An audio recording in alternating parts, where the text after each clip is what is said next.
alımlar çıksın dedi. Ama şu kişinin bağı Cami-i Sagir, Cami-i Kabir 6 kitabı varmaz mı? Oşalarda bir tav alıp gelip koydu. Bismillah. Selamünaleyküm. Selamünaleyküm. Hoş geldiniz. Hoş bulduk. Біздің мекеме 2023 жылдан бері институт қатары иш алып барылған. Жана 65 кыз студенттерибиз ийгиликтүү аякташты. Биздин бир гана жергиликтүү жаштар эмес, болчу Өзбекстан жана Россиядан келген бир туугандарыбыз да билим алышат.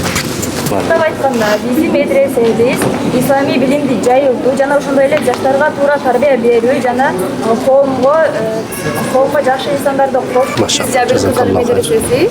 Медресебиз Кара Суу районунда жайгашкан.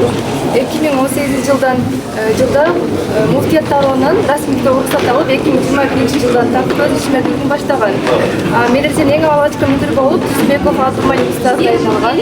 Хафыз деген намга ээ болушту. Ал эми 16 окуучубуз болсо, шарият илимдери боюнча дипломдорду алышты. Медреседе азыр 10 устазда эмгектенишет. Азыркы учурда 50ден ашык окуучу билим алып жатышат. Amin. Allah subhanahu wa ta'ala şu Kur'an'ımızı muhafaza kılıda. Hafiza kızlarımızın Allah'ım den soğuklarını çın kılgın.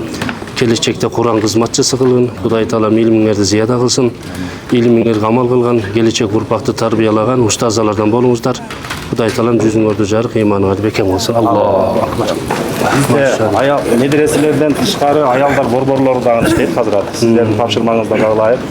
Bu yerde borborlardan dağın öküller gelgen. Halife oku borbor eken. Bismillah, elhamdülillah, as-salatu vesselamu ala Resulillah, amma ba'd.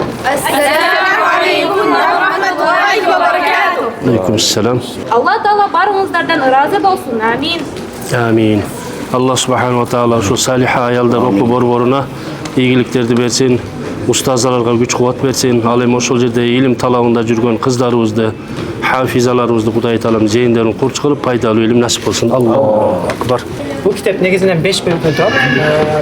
Кыргызстанда ислам дининин калыптанышы жана түптөлүшү. Андан кийин Кыргызстан мусулмандарынын дин башкармалыгынын казылары, муфтийлери жана алымдар кеңеши жана ошондой эле мечиттер бөлүнүп турат.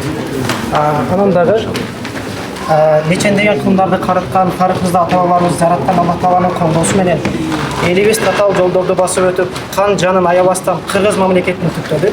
Ошол менен бирге маданияттын, када салттын жана ата-бабаларыбыз тутуп келген ыйык касиеттүү ислам динин сактап калды. Колдоп коштогон инсандар болсо иншалла биз иштешүүгө даярбыз. Экзаменден өтүлгөн. Өтө жакшы. Айгүл Фатима окуу борбору бир эле учурда биздин окуучуларды ушул продукцияны пышырып, сатууга чыгарып, өздөрүнүн өздөрү каржылап, ошол эле учурда таза продукция менен дагы камсыздап атат. Медресеге ушул талабаларга дагы үйрөтүп атат ушул нерселерди. Таза азыкты чыгаруу жолдору менен. Анан медресени ушунун негизи менен элге сатыкка чыгарып каржылап атат. Өтө сонун. Кудайым колдосун. Амин. Негизги биздин ушул дуаларыбыз, ибадаттарыбыздын кабыл болушу биздин ушул жемек ичмегибизге байланыштуу. Adal жол менен, адал мээнет менен жеп ичүүдө сиздер мусулман бир туугандарга жакшы шарт түзүп берип атыпсыздар. Кудай Таала ишиңиздерге ийгилик береке берсин. Аллах. Устазына эмеде. Bizde